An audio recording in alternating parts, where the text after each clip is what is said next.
From the Cronkite studios in downtown Phoenix, this is Cronkite News. Gas price spike here in the Valley. Why you may be paying more at the pump. And we traveled to Tijuana to see the impact of the sewage spills along the southern border firsthand. We talked to officials to find out how the area is being affected. And we have been spoiled by beautiful temperatures here in the Valley, but that's about to change. Your rain chances coming up. Cronkite News starts now. Good evening and welcome to Cronkite News on Arizona PBS. I'm Haley Brandt. And I'm Bayan Wang. Thank you for joining us. We begin with our big story tonight, bringing you the latest on the sewage problems down at the border. As Austin Westfall reports, this isn't just an Arizona problem. Austin? Last month, Cronkite News reported on a sewage overflow in Nogales, Sonora, Mexico, intermittently flowing into and contaminating the Nogales Wash in Arizona. As Mexican officials still work toward a fix to that problem, I visited a different area along the border seeing a similar issue, Imperial Beach in Southern California. The smell of sewage in the area is overwhelming at times, and locals aren't happy about it. It's putrid, it's pungent, it's pretty gross. Like it just smells toxic. William Bay has lived in Imperial Beach for years, and he's fed up with his favorite beach smelling rotten. I haven't been able to surf in months. The nasty smell originates just over the border, and it's being carried into Imperial Beach courtesy of the Tijuana River. Dustin Busa works at Tin Fish Restaurant, located at the very end of the pier. People will comment even when it's not raining that it kind of smells bad here, but especially during the rainy season, when that sewage is washing out into the ocean, there have been times where it's kind of unbearable to walk down the pier. Busa says authorities already have had to temporarily close the beach several times this year because of the contaminated water. I think it was 2 days ago, it was closed. The beach was closed, and it was really warm out. We should have been busy, but we weren't. Not only is it a problem for surfers and for the people that swim and the beachgoers, but it's the residents. It smells. Right here in Tijuana isn't exactly where the problem lies, but it is where it starts. Right now, there's brown water flowing into the Tijuana River, and this body of water leads into the Pacific Ocean at Imperial Beach. Herman Lazola Marquez is with the Government Public Works Agency in Tijuana. He says the last time sewage flowed into the river was in December. When there's a lot of precipitation, the ocean recedes and the water mixes with the sewage water. That clogs the pumps because they're not designed to withstand that kind of pressure. When the pipes clogged about 4 months ago, about 68 gallons of sewage was entering the Tijuana River per second. That was on a Monday. By Thursday, it was just over 8.5 liters. We tackled and repaired the part. Lazola Marquez insists no sewage has been discharged into the U.S. since that incident, but the smell remains. And the beaches closest to the mouth of the Tijuana River have not reopened. The only crisis that we are suffering here in the border region is the border sewage crisis. Paloma Aguirre is a member of the Imperial Beach City Council. In March, the city joined the state of California suing the United States section of the International Boundary Water Commission, the international body responsible for cross-border water territories along the southern boundary with Mexico. The city saying they are taking the commission to court in order to force them to do what they were supposed to do years ago, which is comply with federal environmental laws and stop these sewage spills once and for all. We will not stop fighting until this issue is solved, because we all deserve to have high quality of life. Now, Councilwoman Aguirre told Cronkite News that the IBWC has tried to dismiss that lawsuit on 2 occasions. A judge denied them both times. IBWC Commissioner Jane Harkins said she could not make a comment since the lawsuit is still in litigation. Austin Westfall, Cronkite News. The Grand Canyon, Colorado riverbanks are receiving a treatment. According to the National Park Service, they will be working to control several invasive plant species. The non-native plants targeted are Russian knapweed, camelthorn, pampas grass, and perennial pepperweed. An environmental assessment prepared a decade ago for the park's exotic plant management said chemical pest control would be better than no action and deemed it would have no significant negative impact on park ecology. The agency said the treatments will run from Monday through April 30th. Today is National Healthcare Decisions Day. It's a day to promote advanced directives or written plans for end-of-life care. They're forms people fill out so that doctors can know how a patient would like to be cared for, especially in emergencies. Cronkite News reporter Jennifer Alvarez talked to a son of a patient who has advanced directives in place and found out why he believes these are so important. My mom's going to be 94 next month. Her name is Teresa. She was diagnosed with diabetes about 35 years ago. My mom had 2 sets of twins. I'm the second of the second set.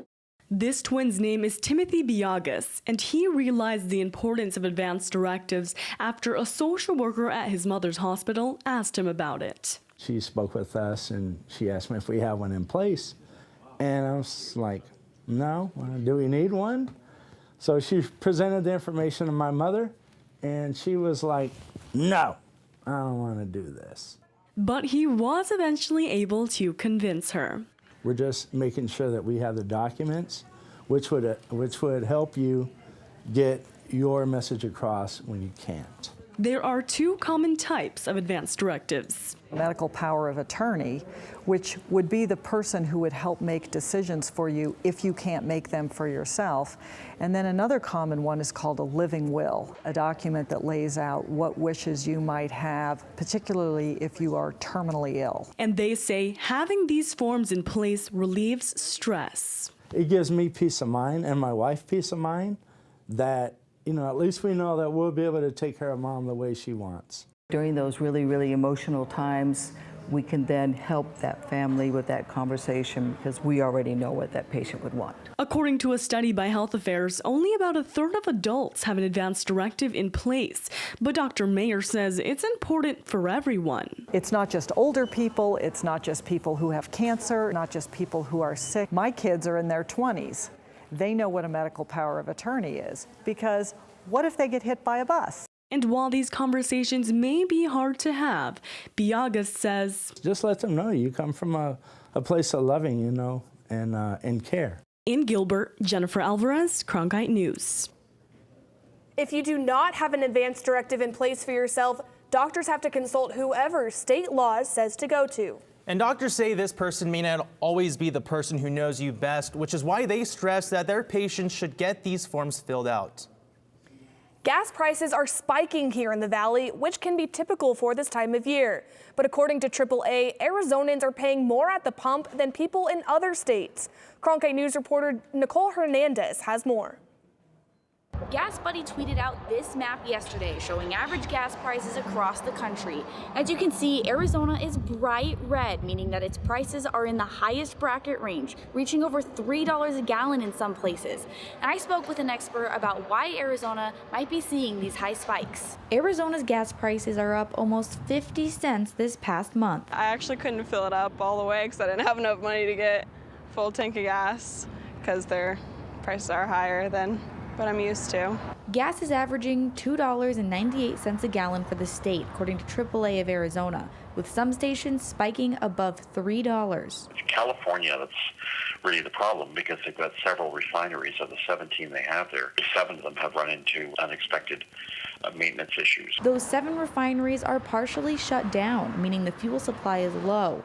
Since Arizona depends on California's fuel, low supply runs up our prices. Prices are more likely to move up 10 to 15 cents a gallon than they are to stabilize or even more encouragingly drop. And I don't see that happening for a few more weeks yet. Dan Mateague says for the next few weeks, finding any gas under $3 a gallon will be a deal. Of course, I hope for them to go down because it would be nice to have cheaper gas, but I guess we'll see.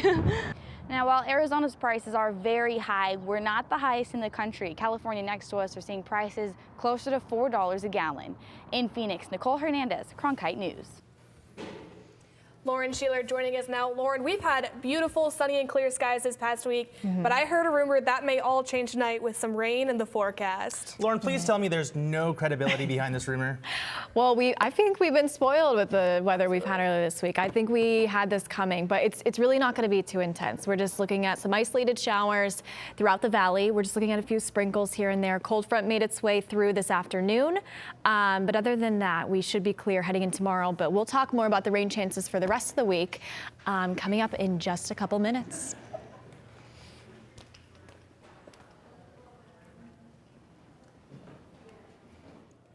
It's been 1 year since Red for Ed advocates made demands to Arizona lawmakers through protests, rallies, and walkouts across the valley. But a year later, Red for Ed participants say not all their demands have been met. Coming up, hear what could be next for the movement.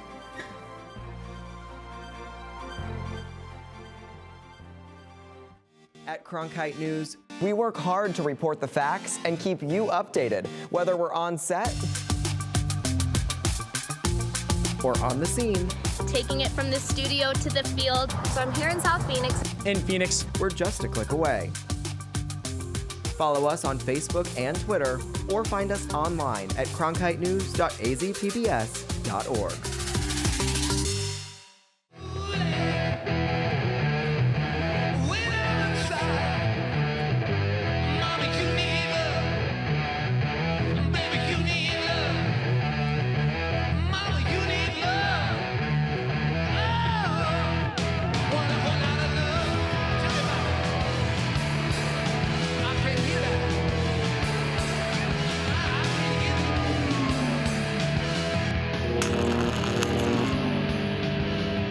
I'm Judy Woodruff, anchor and managing editor of the PBS NewsHour.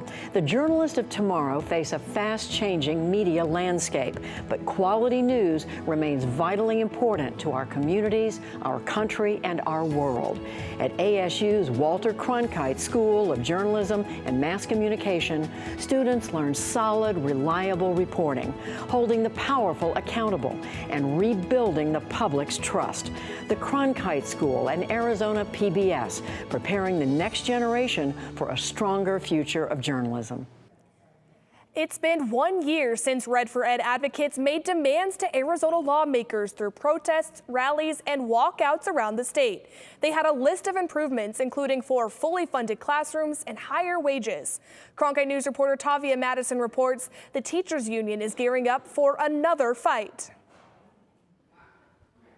Participants say they will continue to advocate for a fully funded classroom and better paid educators. And while they do not want to strike again, they say they will if they need to. As budgets heat up and nothing is going to be talked about that had anything to do with what we did last year, my assumption is people are going to get extremely agitated and want to do something larger. What I think may come down to it, honestly, the governor and the legislature cannot fix this. We're going to have to fix it ourselves. Educators have been waiting. This election they were promised. It still hasn't happened. We may have to take it into our own hands. It's now been a year since the movement, but teachers have told me not much has changed and that they will continue to fight for their students, for their classrooms, and for their families. It was just a year ago when over 70,000 education advocates participated in Red for Ed events and protests across the valley. And school counselor Amanda Nolasco remembers it like it was yesterday.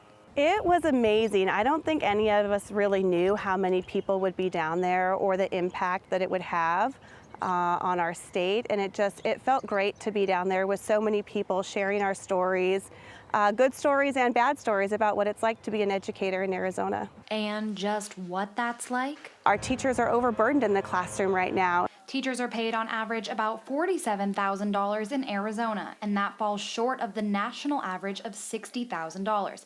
That's according to the National Education Association. The governor has proposed a plan to increase teacher salaries, but advocates say there is still a long way to go. We know we have a gap in our skills gap, in our job gap and workplace. We know we have jobs that aren't filled, so the only way our students can be prepared for these jobs is if we are providing them an excellent education. Over 7,500 classrooms are without a teacher at the end of each school year, and this doesn't account for school counselors, social workers, psychologists, nurses, librarians, teachers' aides. These are the same reasons other advocates like high school counselor Bill Lucas got involved. I want to know that Arizona students are getting what they need from the amount and quality of teachers and counselors to be available, not just for my children, but children across the state. Lucas is a high school counselor at Agua Fria High School, and he also participated in last year's walkouts. We were not walking out on our students, we were walking out for our students. Lucas and Nolasco are not only educators, but also parents, and they say this makes their job even more important. As a mom, I want what's best for my children. The children of Arizona deserve a fully funded classroom, and I hope that one day that will be the case before my kids are out of school. Here's a timeline of last year's Red for Ed movement. On March 28th, more than 2,500 teachers, staff, and supporters head to the Capitol to demand 20% pay raises and increases in funding for schools. On April 11th, walk-in demonstrations involving more than 1,100 schools occur statewide. On April 12th, Governor Doug Ducey announces a plan to give teachers a 20% raise, but Red for Ed organizers say it doesn't go far enough. From April 26th through May 3rd, a teacher walkout closes schools across the state, impacting an estimated 850,000 students as more than 50,000 people protested at the state capitol. May 3rd, Governor Ducey signs a state budget that includes nearly $273 million for teachers' raises. Live in the studio, Tavia Madison, Cronkite News. Coming up next on Cronkite News, a community gets together to clean up after a season of record rainfall. We take you to a nature area getting cleaned up right here in the valley. And we are tracking a lot of isolated showers across the state, but I'll tell you when and where in the valley the best chances are going to be in just a few minutes.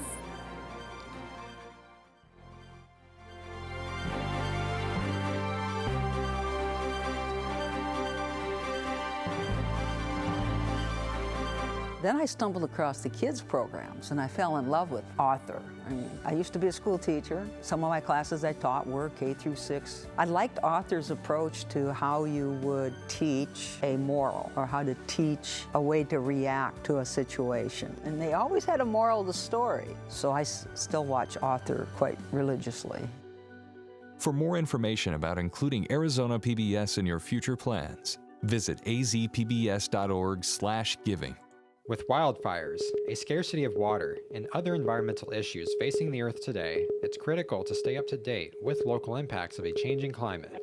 That's why we created Elemental, Covering Sustainability, a multimedia collaboration between public television and radio stations. From climate change to water conservation to renewable energy and much more, Elemental covers the latest in sustainability news. Find our stories on our website, elementalreports.com. By the year 2050, there will be more plastic in the ocean than fish. Before Professor Halden, I had an insane amount of passion, but I almost felt helpless because I didn't know how to use it. Professor Halden gave me a chance to make a difference. Being at a place like ASU allows you to take these big leaps. Ultimately, the biggest problems in the world cannot be solved alone.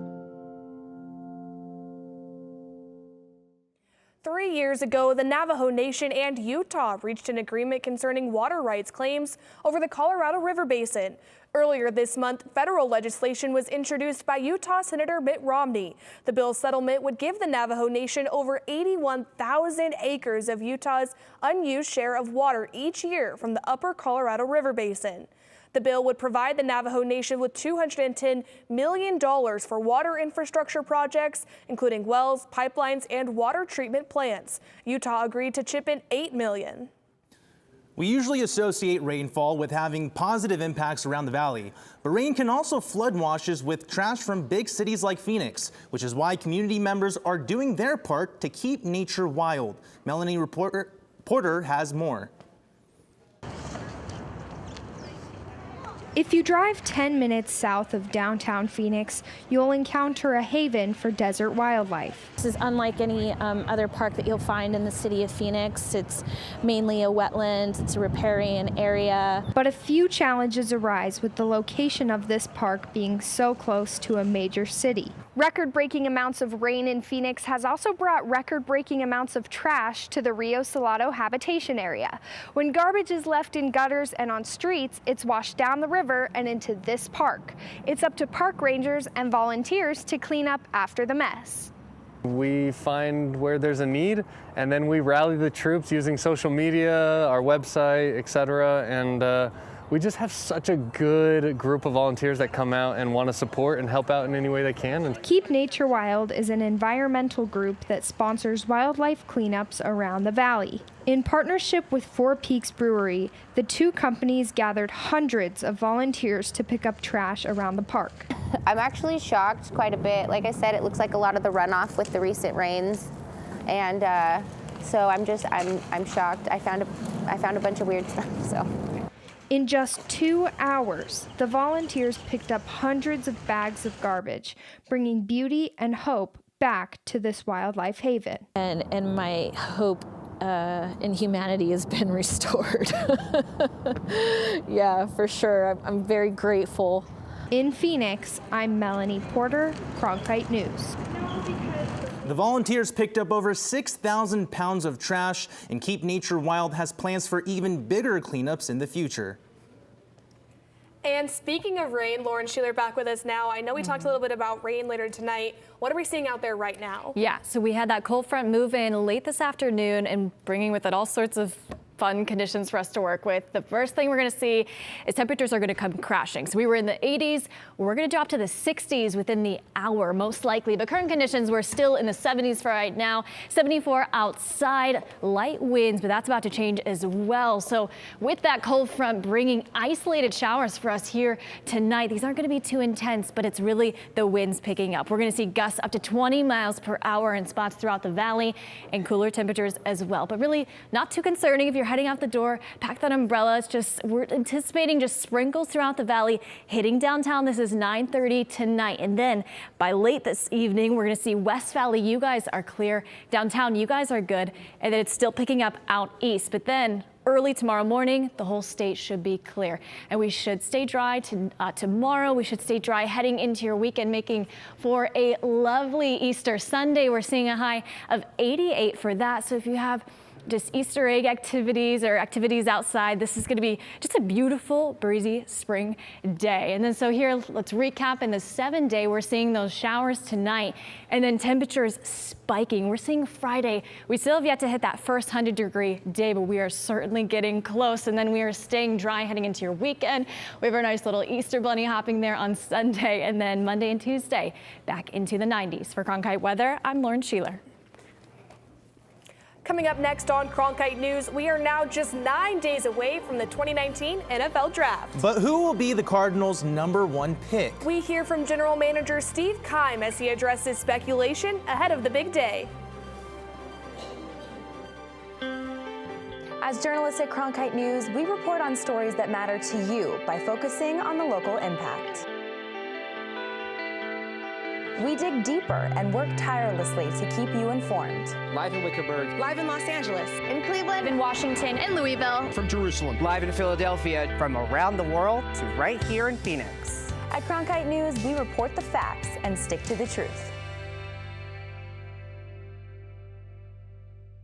I was impressed how expansive the children's educational program is. I had no idea. Teachers go over the entire state reading books to children in both Spanish and English if they don't understand, so that the parents can teach their children what the value of reading a book is. I had no idea that you did that. You know, that in and of itself is spectacular. For more information about including Arizona PBS in your future plans, visit azpbs.org/giving. Millions of people die every year from drinking dirty water. I would never have felt I had the ability to do something without ASU pushing me. We built filtration systems out of local materials with the people. To see those kids drink clean water for the first time, it's the most rewarding feeling that you can ever have. I went to ASU because I wanted to change the world. The thing I never would have expected is how the world would have changed me. We are now 9 days away from the 2019 NFL Draft. And Cardinal fans are placing their bets on who the team will choose next week. Ashley Mackey is live in studio with more on this pivotal pick. Thanks, guys. The NFL Draft is just days away, and according to General Manager Steve Keim, the Cardinals have still not finalized a decision on how they're using their #1 overall pick. Over the past few months, multiple reports have come out that the Cardinals were interested in drafting reigning Heisman winner Kyler Murray, or even possibly trading the pick. Despite these rumors, Keim says anything can happen in these next few days. I want to say a few things. Number one, we are not done with this process. We have not made a decision on the first overall pick. All right? Secondly, there are a number of players, in my opinion, and our scouts' opinion and our coaching staff's opinion, that warrant being the first overall selection. Have we received calls about trading for the first pick or any of our players? Those are the sort of things that I'm going to keep private and in-house. Keim says he is keeping quiet on his pick out of respect for other teams, but he did also mention 2 prospects familiar with the Valley, Byron Murphy and N'Keal Harry, as being very talented. Yeah, I don't know about you guys, but I got my money on N'Keal Harry. It would be nice to see some local Arizona talent in the NFL. Absolutely. Well, I guess we'll have to keep anxiously waiting until next week for that announcement. Yeah. Cronkite News is proud to be the news division of Arizona PBS. Here's what's coming up on Arizona Horizon and PBS NewsHour. On the next Arizona Horizon, State Treasurer Kimberly Yee will discuss a new financial literacy program. And the Antiques Roadshow is at the Desert Botanical Garden. We'll learn more about antiquing and the garden. I'm Judy Woodruff on the next NewsHour, on the ground in Paris to survey the aftermath of the horrible fire at Notre Dame Cathedral. That's Tuesday on the PBS NewsHour. That's it for Cronkite News tonight. Thanks for joining us. For the top Arizona stories anytime, go to cronkitenews.azpbs.org.